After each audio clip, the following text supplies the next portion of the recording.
Boa noite a todas, a todos, aqui no Canto do Florescer.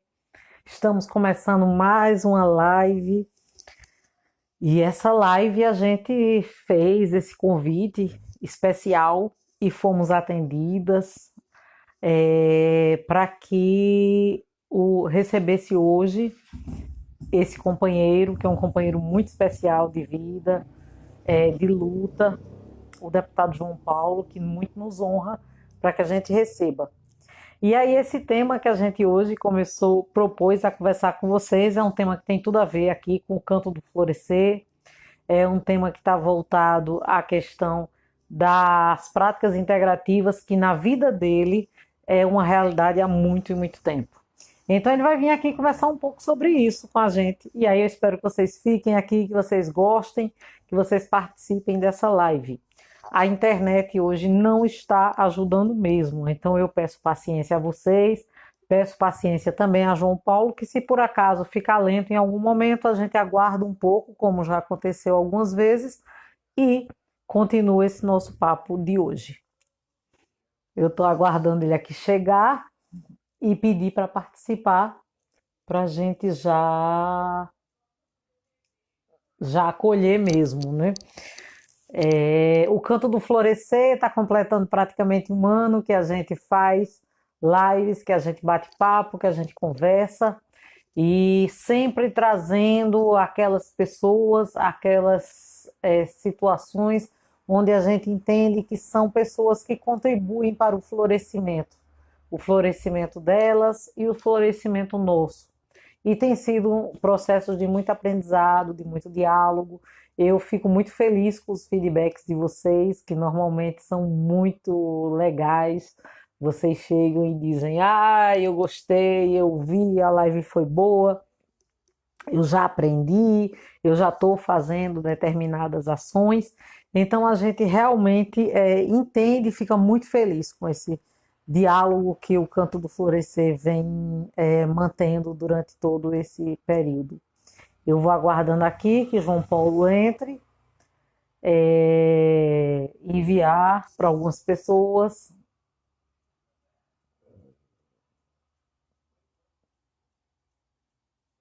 esse nosso convite e aguardando.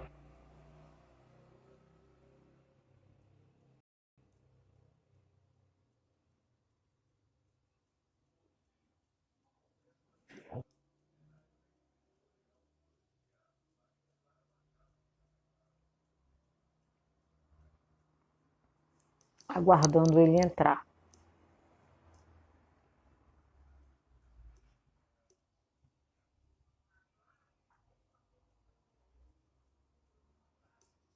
Vendo pessoas queridas passando por aqui, Anaíde Taves, Juliana, Magna, Luiz Marini, estou vendo Maria Melo, uns companheiros e companheiras dessa jornada, desse ano que a gente tem feito de lives.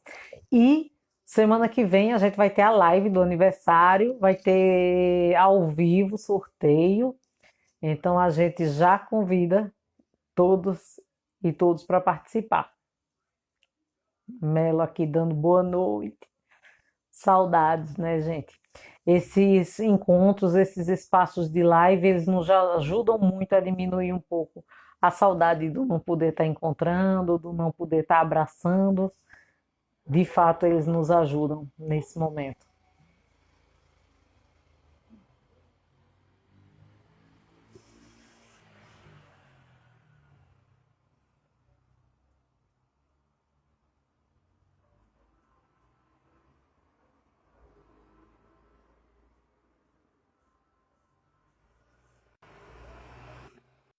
Gente, estava aqui, né, ao vivo, conversando com vocês. Deixa eu mandar para ele. Pronto. Feito.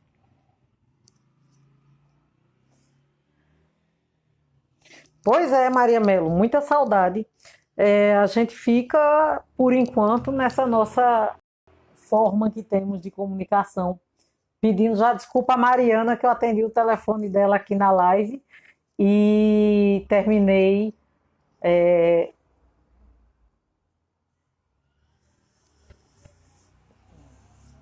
Deixa eu aceitar. João Paulo está entrando para a gente bater esse papo.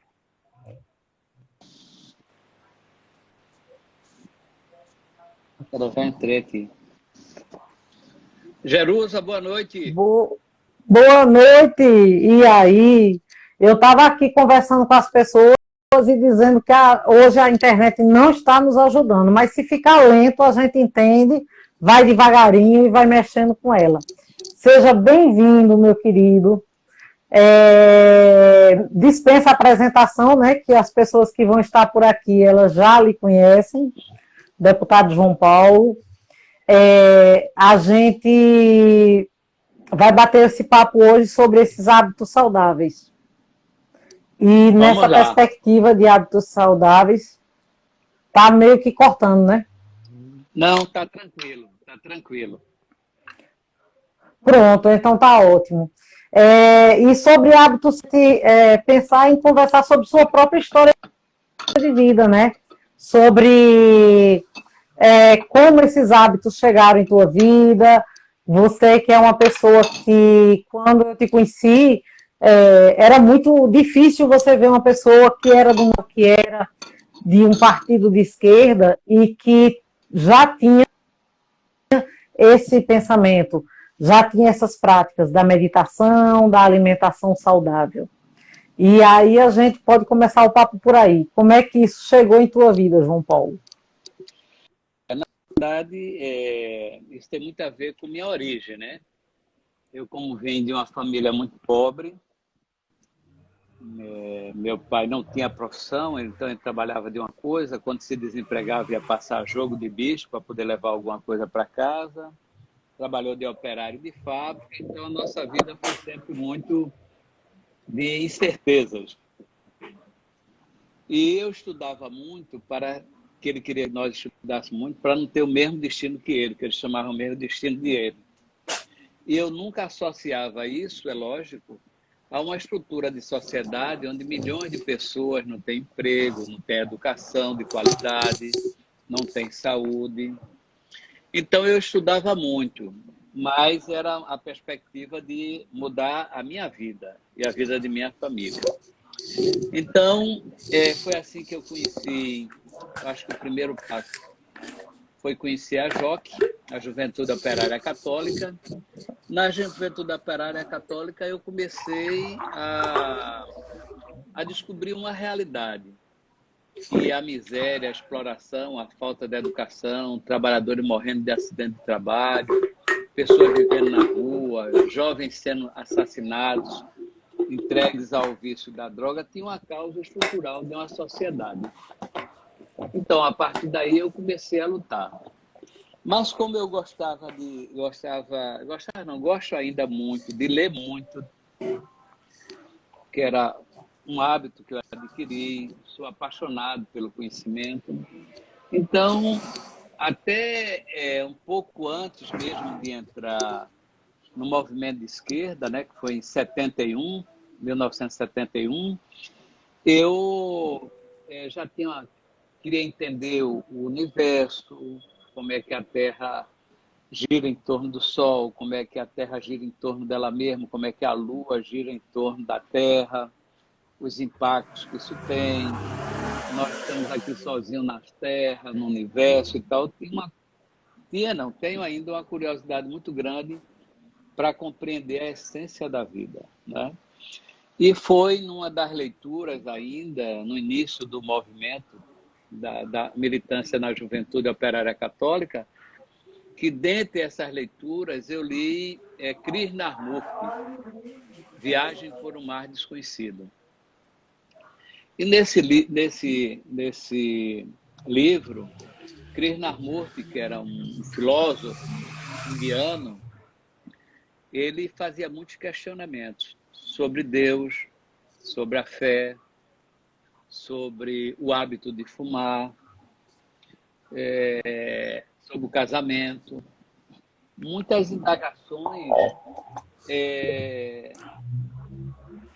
se a existência de Deus era uma coisa que você tinha dentro de você, era porque os outros falavam para você.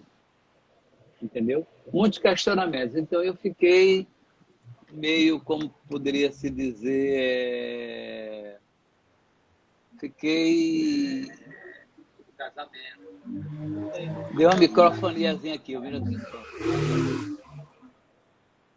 Então, Krishnamurti influenciou muito a minha vida, assim, não é? Então, questionamento sobre a vida, sobre o dinheiro, sobre o hábito de fumar, o vício de fumar, na verdade. Então, foi muitas interrogações que começaram a surgir na minha cabeça. E depois de Krishnamurti, eu encontrei a doutora Marisa Patrício, que era uma médica no Sindicato dos Metalúrgicos, e ela era Rosa Cruz, foi da Escola Iniciática dos Magos, e ela foi quando ela me apresentou um livro, que é Zanoni, que é um livro da Escola Iniciática, que fala do Rosa Cruz, é um romance ocultista. E esse romance era muito bonito, porque ele falava de um cara. Esse cara tinha conseguido a imortalidade, vivia não sei quantos séculos já, mas ele se apaixona por Viola, que é uma moça. Isso se dá em pleno período da Revolução Francesa, né? Ele se apaixona no meio daquela atmosfera, aí a paixão é tanta que ele renuncia à imortalidade para ficar com ela, né? Então... E aí, depois de Patrícia, eu conheci muitas outras pessoas da escola iniciática, né? Mas sempre na luta, já indo no movimento sindical, etc. E quando foi um dia, eu conheci uma amiga que foi convidada para uma sessão de meditação transcendental, conheci uma apresentação da meditação transcendental. Ela disse: eu nem gosto nem acredito, mas tem uma pessoa que vai adorar. Que era eu, né? Que era eu. Então, eu me convenci da tese, porque na tese ela parte da premissa que nós somos a própria criação, a inteligência do universo está em todos nós. E nós temos essa inteligência, esse conhecimento mais profundo nas áreas mais profundas da nossa mente. E a meditação é uma técnica para você entrar nessas áreas do conhecimento mais profundo, da inteligência universal, e agir de acordo com ela, né? Então, isso foi uma revolução. Para mim, foi uma revolução, a meditação transcendental. Então, as coisas na minha vida deram muito certo depois disso. É muito difícil uma coisa não dar certo na minha vida. Às vezes, mesmo quando começa errado, termina dando certo. Não tem jeito de não dar certo. E também, essa foi uma revolução. Eu digo também que eu vivi uma outra revolução, que foi a revolução da macrobiótica, a um encontro com Tomio Kikuchi, onde ele faz uma reflexão que você é o que você come, né? Então, um cuidado com a alimentação. Então, eu tenho um cuidado muito grande com minha alimentação. É lógico que eu descobri a macrobiótica antes da meditação. Então, a descoberta da macrobiótica, que muitas doenças estão ligadas a seus hábitos alimentares, ao guaraná, açúcar, doces, a pães, a macarrão, arroz, etc. Então, eu dei uma radicalizada muito grande e passei 10 anos sem comer nenhum produto industrializado, nem açúcar, nem nada. Só que quando eu descobri a meditação, eu descobri que, segundo Maharishi, que o verdadeiro sentido da vida é a realização dos desejos. Agora, você tem que refinar os desejos também, né? Porque nem todo desejo você pode fazer e nem todo desejo é bom para a saúde, né? Então, a partir o corpo e a mente, né? E a alma. Então, a partir daí, eu abri para algumas coisas que eu gosto muito, tipo Chocolate, eu como. Agora, quando eu como um pedacinho bem pequenininho. Um café, eu gosto de café, eu como café com um pedacinho de chocolate pequeno, um pedacinho de bolo, um pedacinho de queijo. Não consigo comer carne, se nem bode, nem porco, nem galinha, nem nada, nem frango, nem nada. Mas eu como peixinho, às vezes como crustáceo, mas muito pouco. Para você ter ideia, eu já fiz 68 anos, esse ano vou fazer 69, né? Então, mas assim, eu não senti ainda nenhum impacto da idade, né? Continuo trabalhando normalmente de domingo a domingo. Só consegui fazer uma graduação em Ciências Econômicas quando concluí, quando estava saindo da prefeitura. Aí depois fiz uma pós, um mestrado, já paguei todos os créditos do doutorado, trabalho normalmente de Ai, domingo a domingo, e aí virei brinca professor, carnaval os brinco 5 dias. carnaval, gosto de forró, estou odiando, porque nem brinquei carnaval, nem dancei forró, São João. E assim, eu acho que eu vivo intensamente a vida, né? Plenamente, né? Então, me organizo, tenho tempo para ler, para estudar, para trabalhar muito. O mandato também de deputado também consome muito, né? Então, assim, eu acho que a minha vida foi uma caminhada também de muitas descobertas, né? De muitas descobertas mesmo. Muitas descobertas mesmo. João Paulo, a questão da meditação, né? Eu estava me recordando, quando a gente marcou de fazer essa live, que, por exemplo, quando você foi candidato a prefeito, lá na primeira campanha, que perguntaram sobre o trânsito, respondeu sobre meditação, se fosse hoje, teria até um meme fazendo essa sua fala. Mas, na verdade, a gente sabe que hoje os estudos apontam que a meditação ela é um caminho para a gente, para se combater a violência no trânsito, para estar agregada à educação. Tem países onde a meditação está sendo colocada desde as crianças, né, assim, na educação básica, para que elas realmente recebam essa influência para a história da vida. E aí a gente sabe que de quando você assumiu essa gestão, nesse tempo ainda que a gente falava que era uma coisa meio utópica, né? Falar dessa alimentação saudável, dessas práticas integrativas, você lançou o slogan da sua gestão era: a grande obra é cuidar das pessoas. E isso era muito impactante, né? Você Se a gente falou. fosse, de fato, não era só um slogan, É, eu era acho, algo muito que estava muito além. eu acho que você aborda uma coisa muito importante, que era a questão do preconceito, né? Então, porque na verdade nós vivemos algumas gerações, vamos supor, quando eu era adolescente, por exemplo, meu pai me estimulava a fumar, por exemplo. O principal estimulador, eu fumei 5 anos, eu fumei de 68 a 73, mas muito estimulado por meu pai, porque era uma forma de você ser adulto, de você ser homem, fumar. Então, então se tinha uma concepção. E em relação a essa coisa da meditação, de uma alimentação saudável, eles ligavam muito à homossexualidade, né?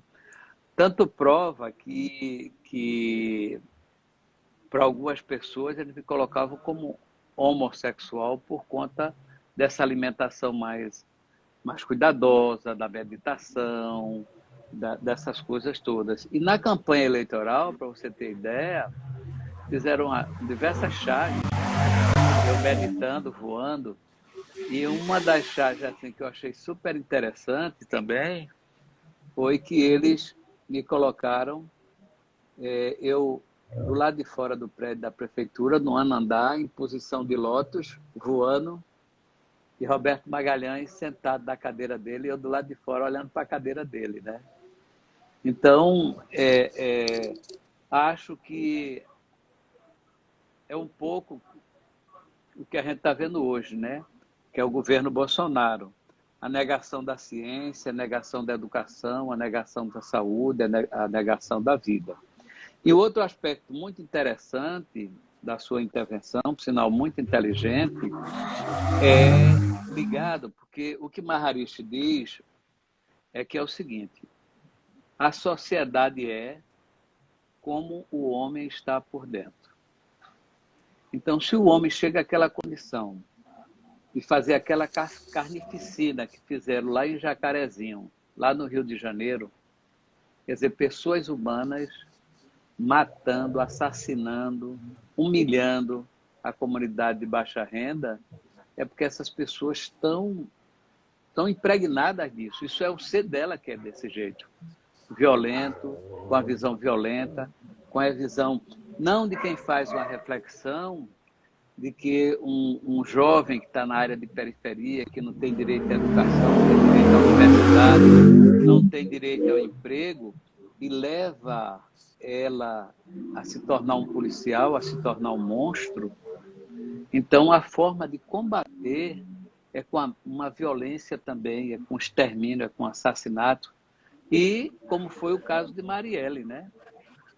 Um crime quase que perfeito, que até hoje nem a Polícia Federal entrando conseguiu elucidar quem, na verdade, matou Marielle, né? Então, então, eu acho que, como Maharishi dizia que a sociedade é como o homem está por dentro, então o que é que ele propõe? Ele só muda a sociedade se o homem mudar por dentro dele. Imagina um cara como Bolsonaro, por exemplo. Esse homem é um monstro. É um monstro. Sem sensibilidade, sem nada.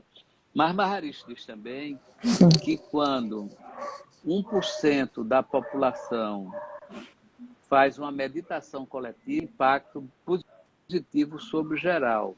Ou quando, no caso eu sou SIDA, eu faço aquele programa de voo já, né? Aquele programa de voo,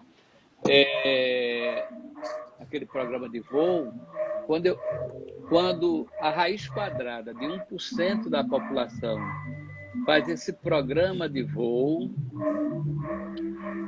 sem sombra de dúvidas, você tem um impacto coletivo.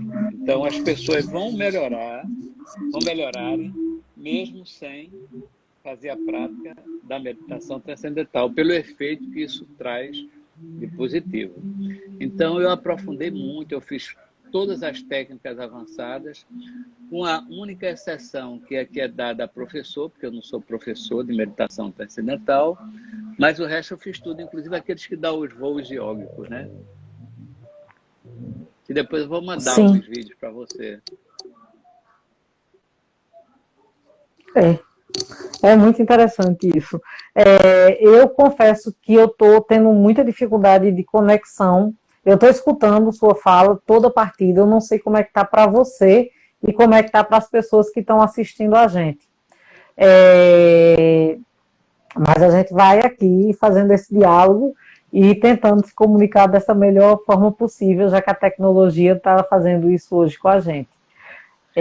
Mas para você está legal o som. Você está me escutando. Para mim está o seguinte, para mim, eu estou me escutando perfeitamente. Mas eu acho que é porque a minha recepção é que não está ajudando. Bem. Agora, seu sinal de internet, de vez em quando, eu escuto você bem, mas sua imagem às vezes congela um pouco. Mas está dando para ir tranquilo. É uns congelamentos intermitentes, dá uma e volta, mas eu tenho lhe escutado perfeitamente. Eu acho que tá dando para ir,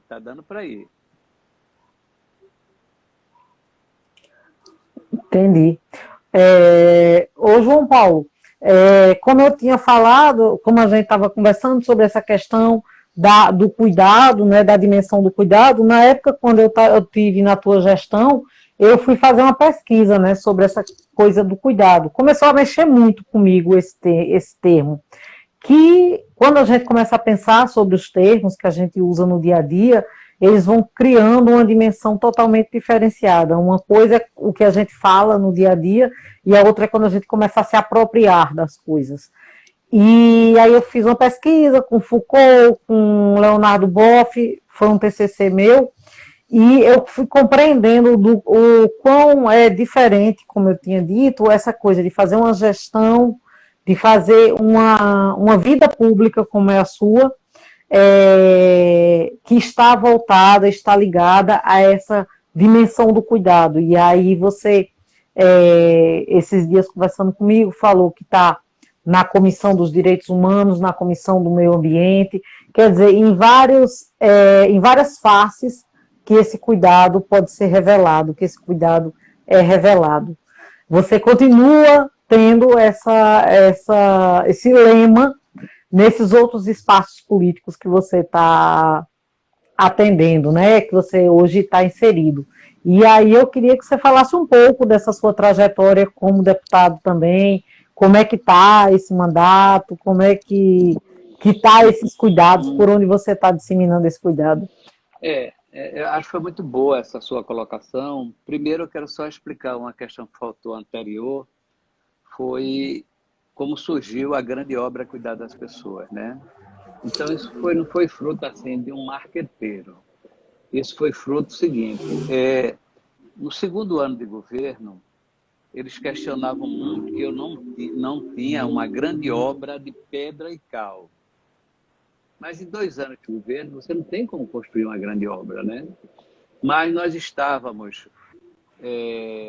plantando o SAMU, a Academia da Cidade, a contratação de mais de 3.500 servidores na área da saúde, mais de 3.700 na área da educação, implementando a assistência básica das comunidades, com médicos, com tudo, remédios, capacitação de professores, trabalho nos morros. Então, quando eles começaram a questionar que eu não tinha uma grande obra de pedra e cal, né? Um estádio de futebol, uma grande avenida e tal, então eu disse que a nossa grande obra mesmo era cuidar das pessoas, né? Era cuidar da saúde, garantir remédios, exames, etc. E o marqueteiro viu essa minha expressão e pensou ela, veio conversar comigo, eu digo, está excelente, é isso mesmo que eu estou dizendo. Aí foi adotado isso. Então foi fruto de uma realidade objetiva, né? Depois, eu acho que uma outra coisa dentro do governo foi, e o sucesso que eu saí com 88%, foi porque eu consegui, em tese, vamos chamar no bom sentido, contaminar ou contagiar toda a equipe com esse espírito de fazer com amor ao povo, com dedicação ao povo. Então foi por isso que eu saí com 88% de aprovação. E depois nós fizemos grandes obras mesmo, né? Como foi a obra de recuperação de Brasília Teimosa, como foi o início da Via Mangue, paralela da Caxangá, Canal do Cavoco, essa obra maravilhosa que é o Parque Dona Mundu, uma das áreas no período da pandemia mais visitadas por turistas que vêm aqui em Recife, a recuperação da orla, o carnaval multicultural, educação, saúde, saneamento, trabalho nos morros, salvando vidas. Então, nós fizemos. Do ponto de vista do mandato de deputado, quando você perguntou aqui, o mandato de deputado ele é muito mais restrito, porque você não executa, né? Mas eu tenho procurado, primeiro, ter uma atenção à problemática dos trabalhadores. E aí, o mundo do trabalho. Então, aí nós temos uma preocupação muito grande com os trabalhadores de aplicativos, com os trabalhadores servidores públicos, né? Agora mesmo eu propus um diálogo do governador com os professores, né, que estão em greve, com mais de 6 milhões de multas. E eu disse, olha, no governo Joaquim Francisco, eles estavam com 36 dias. Eu procurei, na época, o deputado Eduardo Araújo, que era líder do governo, conhecido como Deus, para ter uma conversa com o Joaquim Francisco. Nós negociamos os dias parados, os professores compensaram, não houve nenhum desconto. Como é que num governo socialista nós não vamos negociar isso, né? Então, fiz o apelo. Fiz uma proposta para criar uma frente parlamentar. Hoje fiz um discurso, que eu vou te mandar meu discurso sobre a PEC 32, que é a PEC da reforma administrativa, não é? reforma administrativa. Fiz um pronunciamento hoje, propus uma comissão para discutir e acompanhar, porque vai ter um impacto, se aprovado no Congresso Nacional, uma série de perdas para os servidores públicos, vai impactar também nos governos do Estado e nas prefeituras. Né? Trabalhador do Jogo do Bicho também, que aí uma homenagem ao meu pai, que trabalhou alguns anos no Jogo do Bicho e não foi contado para aposentadoria, sem direito social nenhum. E tenho tido uma luta pela posse da terra, por água. Não é? Fiz um pronunciamento também hoje saudando aos companheiros do MST que foram expulsos, né? Lá em Amaragi. Então, tem sido um mandato muito comprometido com a luta dos trabalhadores e a luta do povo. Né? Sim. Um momento muito especial, né? Um momento muito especial do Brasil. Pernambuco também estava num alinhamento, então acho que foi um dos momentos mais felizes que teve de experiência, e aí você muito sabiamente conseguiu fazer essa condução com a leveza e com dando atenção àquilo que de fato precisava de atenção, né? Aquilo que de fato merecia o cuidado que nunca tinha sido observado em outras gestões. Foi revolucionário. Hoje mesmo nós tivemos um embate aqui na Assembleia, né, com alguns deputados que pedem muito leitos de UTI, mais hospitais, etc. Né? E eu digo, olha, essa estratégia está equivocada, porque o ideal é que o governo federal tivesse vacinado o nosso povo, tivesse garantido auxílios emergenciais para ele não sair de casa, só em último momento, né? Só sair de casa quando num caso de extrema necessidade, e não você está lutando para abrir o comércio, abrir tudo e as pessoas estarem morrendo, porque a vida acaba só tem uma, né? Só tem uma. Então, até porque o Estado não vai ter condição de abrir leitos de UTI, que custa muito. Então, a saúde preventiva, ela é fundamental.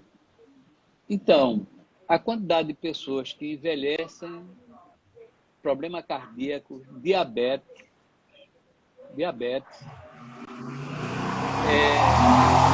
colesterol, tudo doenças que poderiam ser evitadas por uma boa alimentação e prática de exercícios. Então, é isso que eu acho que nós devemos estimular, é a saúde preventiva, né? Preventiva. Sim. Porque minha mãe dizia sempre o seguinte, viu, Jerusa? Meu filho, você pode ter tudo, não teve saúde, você não tem nada. Não é? Essa é a grande verdade. Então, ter uma política de saúde preventiva é fundamental. Agora, tem uma coisa também que o Tomio Kikuchi dizia, né? Refletia, né? Sim. Ele dizia sempre que há uma relação entre o desejo e a necessidade. Normalmente se come mais pelo desejo do que pela necessidade. E muitas vezes o excesso prejudica tanto como a escassez. Não é? Então, eu acho que é isso que nós temos que aplicar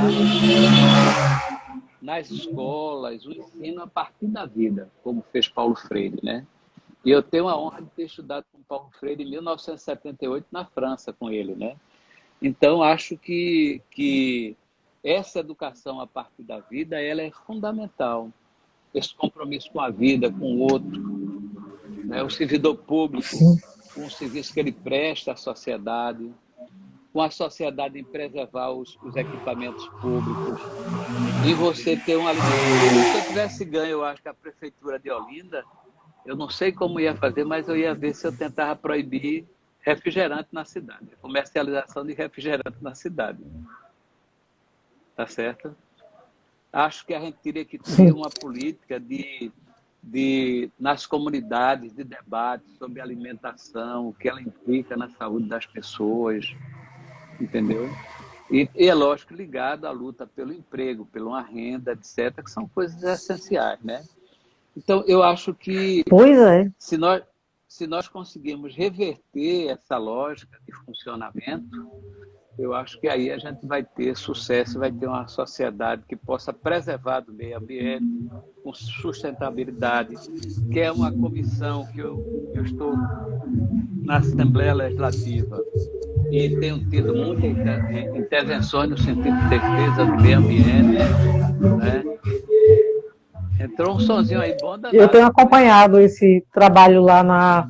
Eu sempre vejo, né, suas postagens, acompanhado Ah, e gosto de nesse, tirar onda nessa também. Disse, comissão. como bom carnavalesco, eu gosto de tirar onda. E bola e dessa, eu gosto de tirar onda. Eu me divirto demais nas coisas que faço.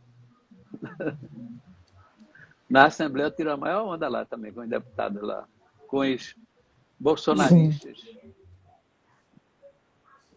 é verdade. Ô, João Paulo, ficou bom o som de uma vez assim, ficou bem legal. As últimas frases eu escutei em tempo real. Me fala uma coisa. Hoje a gente ouve muito uma frase que é muito sábia, né? Essa coisa de que comer é um ato político. E aí também faltar comer comida também é um ato político. E essa autonomia da alimentação, que é uma discussão que a gente teve um momento do Brasil também, que a gente teve uma felicidade de, com o programa Fome Zero e o Bolsa Família, a gente conseguiu diminuir muito radicalmente essa fome, e que a gente vê que nos últimos anos isso tem sido pautado cada vez mais, está presente a falta de alimentação. Com a pandemia, isso já é uma realidade para um grande número da população brasileira.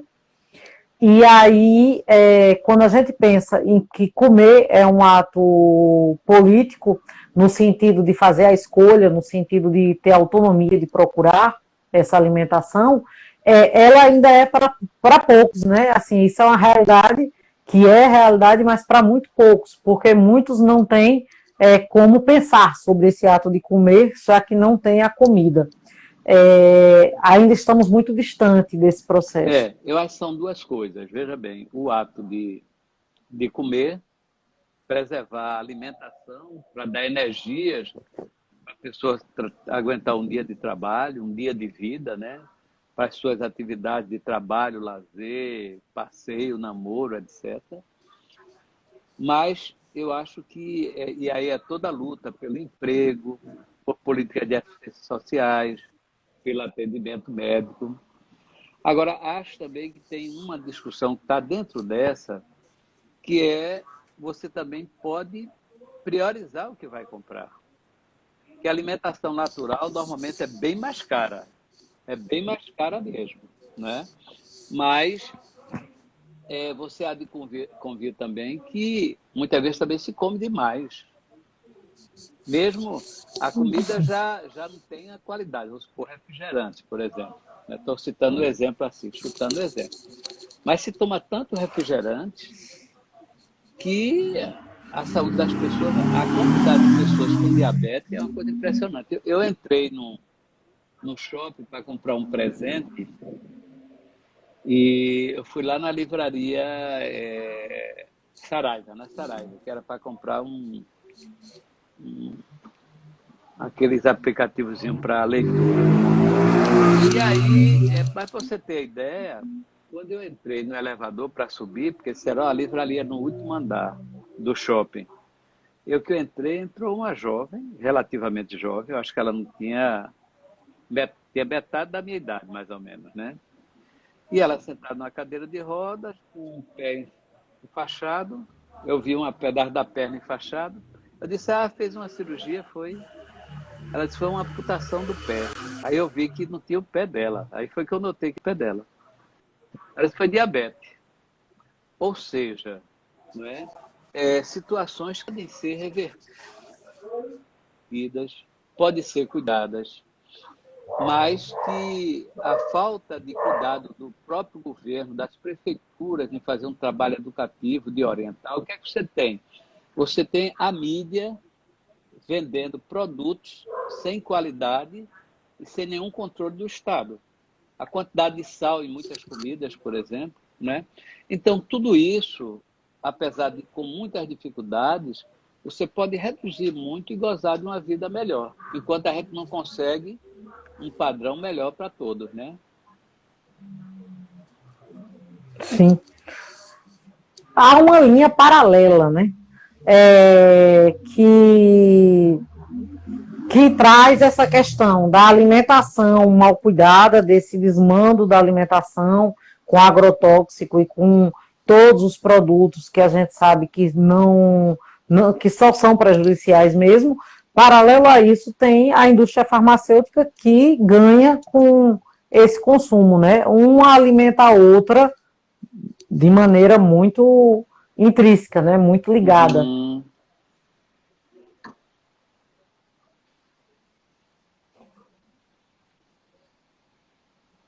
Eu estou lhe ouvindo bem.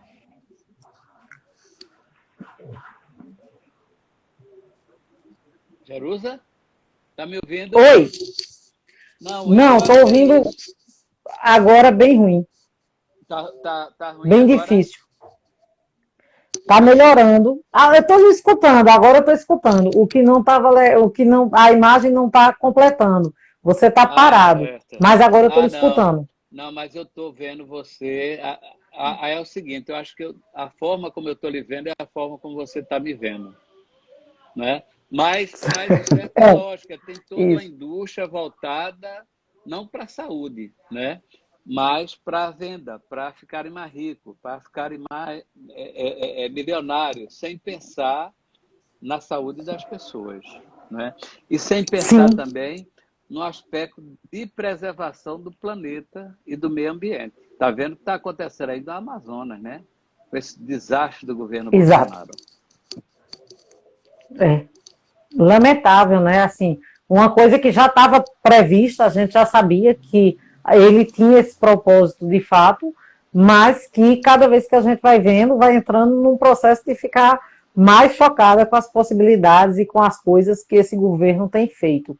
E tem uma coisa com relação à alimentação e à política, João Paulo, que eu percebo muito assim, muitas pessoas que hoje até se preocupam com essa questão ecológica, ambiental, e aí não come carne por conta do gado, mas quando chega numa eleição, elege parlamentares que são da bancada do boi, não votam porque estão acima do bem e do mal e não fazem escolhas, né? Ficam assim nessa coisa do voto em branco porque não acreditam mais na política.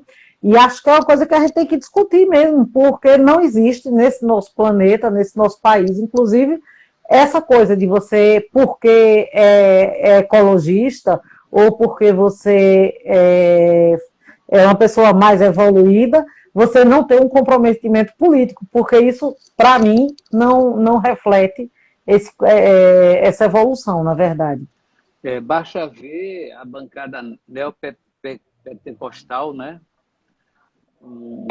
Você vê uma parte significativa da bancada evangélica neopentecostal votando tudo quanto é direito dos trabalhadores, do povo. Então, aí é que não dá, muitas vezes, para você entender, e aí onde exige também um trabalho nosso, um trabalho político nas comunidades, para valorizar o voto, valorizar a política, porque a elite tem os seus aparatos de Estado para manter a exploração do povo. Então, o que é isso? Muitas vezes é o judiciário, não é? É os militares, muitas vezes é a religião, no sentido de alienar, né? Então, é uma questão que nós temos que estar muito atentos a esse trabalho de melhorar e garantir a reflexão, garantir que as pessoas pensem, reflitam e tomem decisões em cima das coisas reais, né? E dos impactos que aquilo está trazendo na sua vida.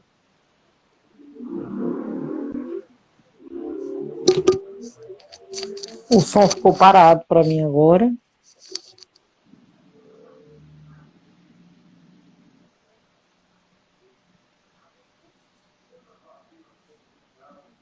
Tu estás me escutando? Eu vou abrir a porta aqui para ver se o sinal do Wi-Fi melhora. Só um instante.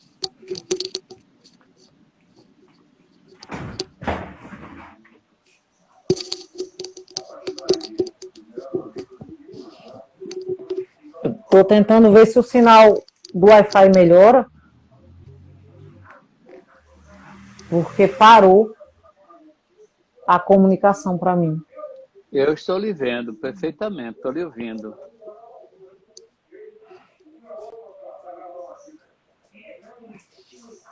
Está me vendo? Oi, não está chegando para mim, mas eu acho que é porque está todo mundo acompanhando aqui, eu acho que é só comigo que o sinal não tá me ajudando nesse momento.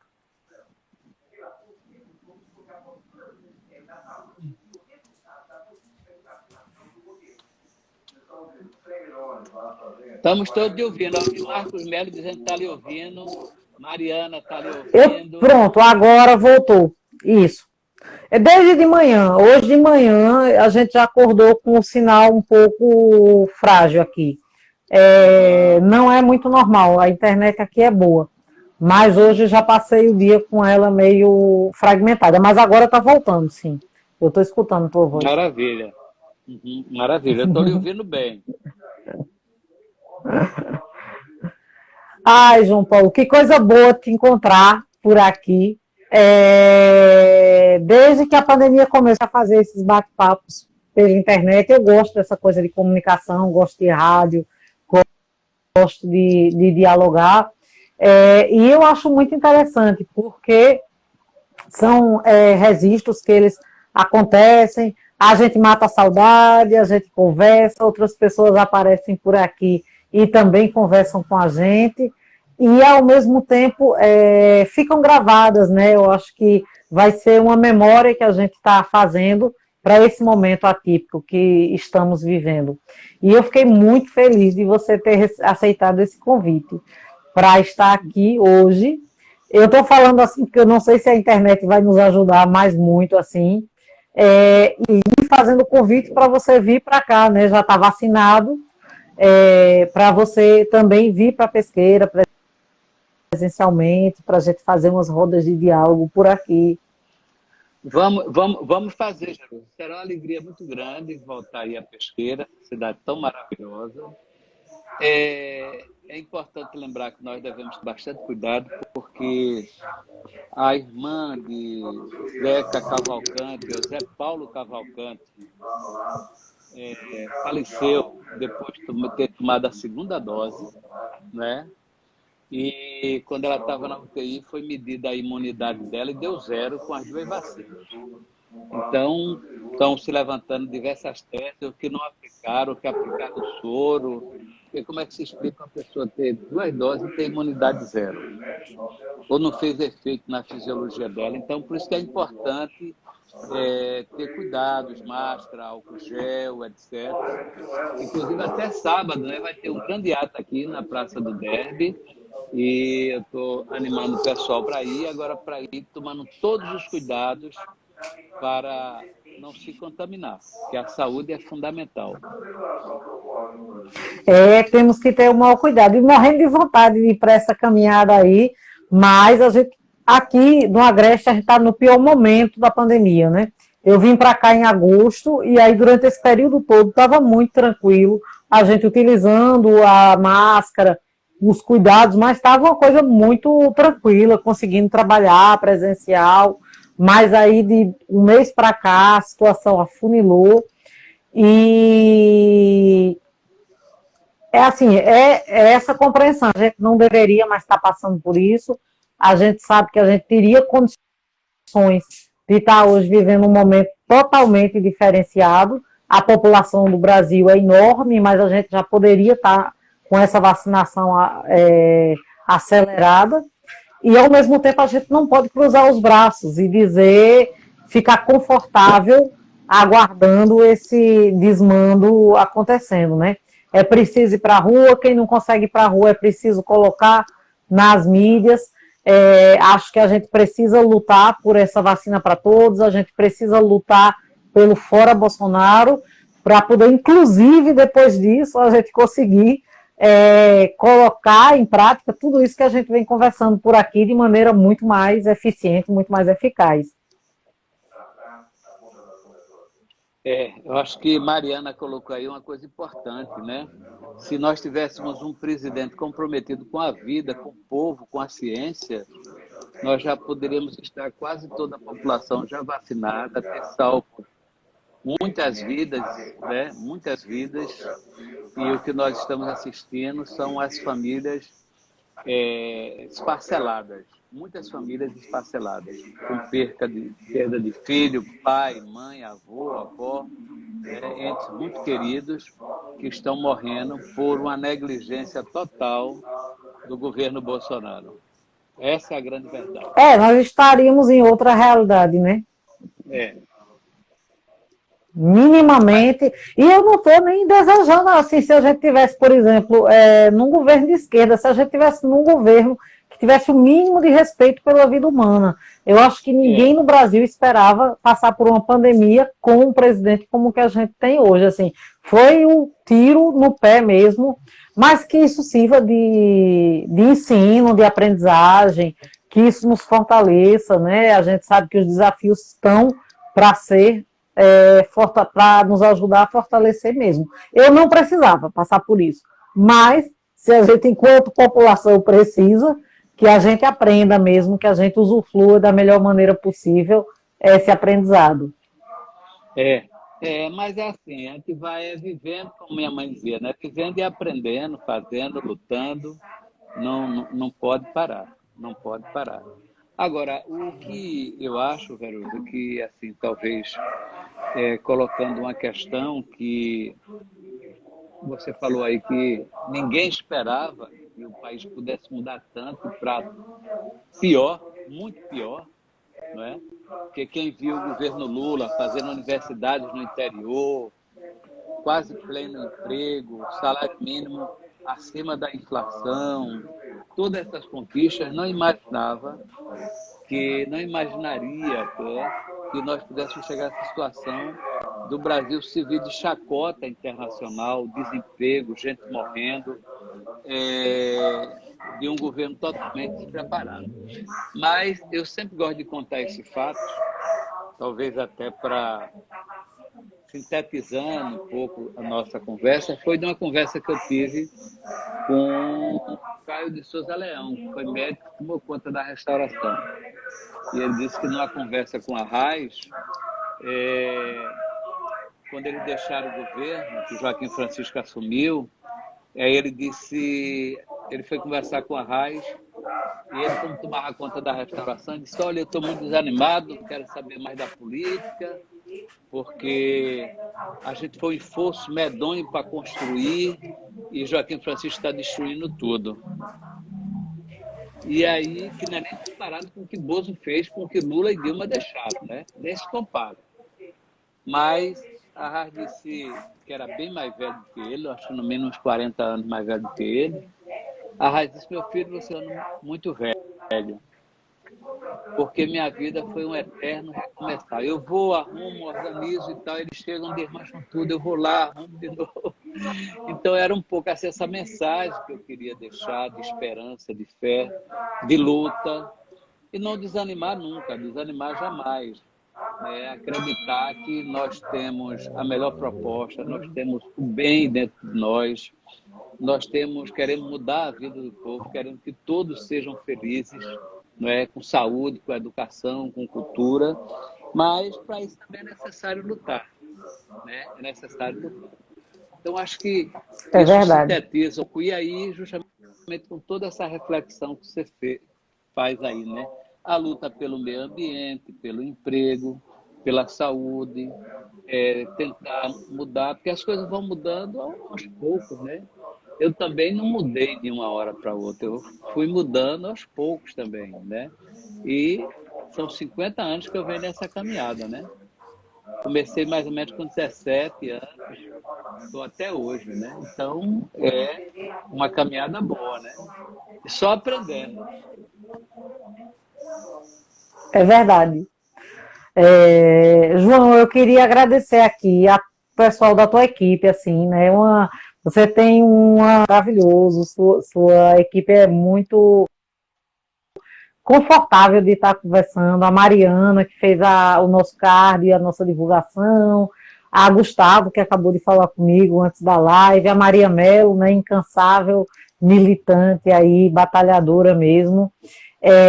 Te agradecer por ter aceitado esse convite para a gente falar dessa revolução que é de fato a gente melhorar a nossa qualidade de vida, essa revolução que é individual, faz parte da nossa escolha de mudar os nossos hábitos e a partir dessa escolha nós sermos referência, inclusive dessa mudança que outras pessoas possam recebê-la e Olha aí. principalmente no seu caso a ação que você fez para que isso se tornasse realidade. Eu te agradeço muito e Olha só, agradeço você as viu pessoas aí, que ó, estão passando por aqui. mensagem Oi? da Alemanha. Você está vendo aí? Mensagem da João Beijo, mensagem da Alemanha para a gente. Olha aí, que maravilha. Do interior de São Benedito, de Bonito, de Portugal. Rapaz, está animada. E eu queria me colocar, Geraldo, primeiro agradecer muito a você por essa iniciativa, por essa ideia. Acho que nós podemos ter, eu queria marcar um dia para conversar sobre os impactos da Revolução 4.0 no mundo do trabalho, não é? Fazer uma live sobre a própria reforma administrativa, os impactos que isso vai dar para a população, independente ou não de ser servidor público, discutir o semiárido, as políticas de desenvolvimento. Olha, está cheio de tema aí para a gente conversar.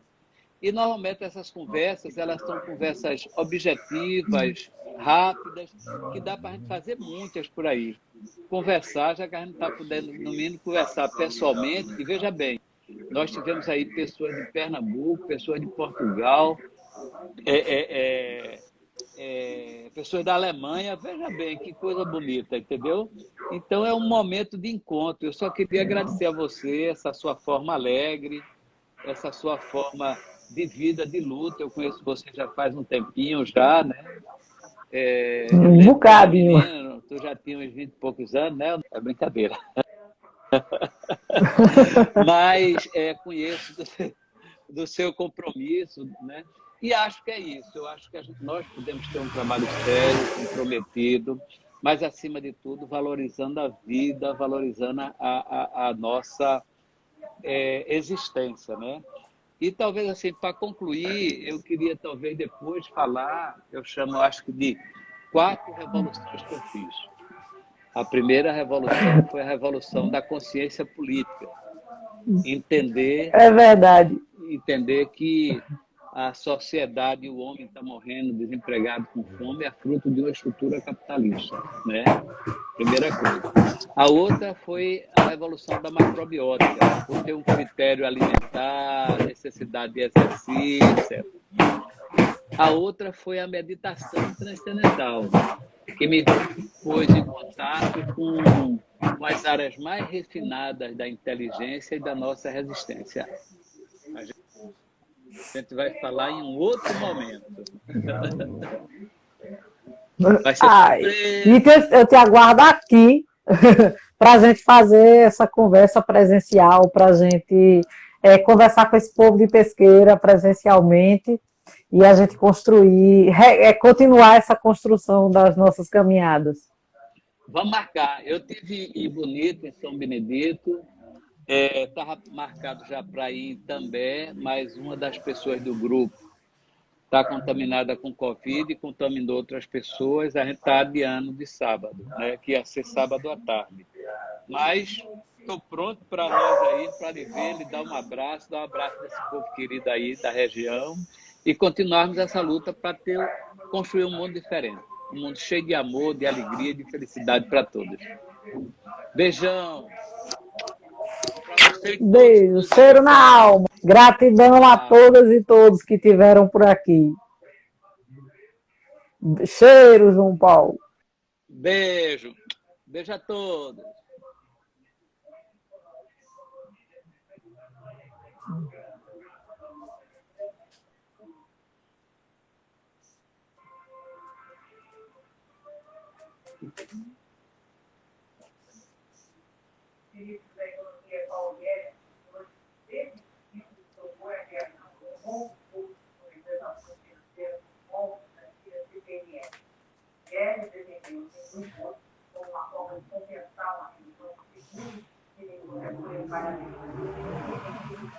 Gente, que internet essa minha, né? Eu agradeço a todas e todos. Eu fiz o possível com a internet que eu estava aqui para a gente garantir esse papo legal. Agradeço muito pela presença e agradeço muito ao João Paulo por ter participado aqui. Um cheiro na alma.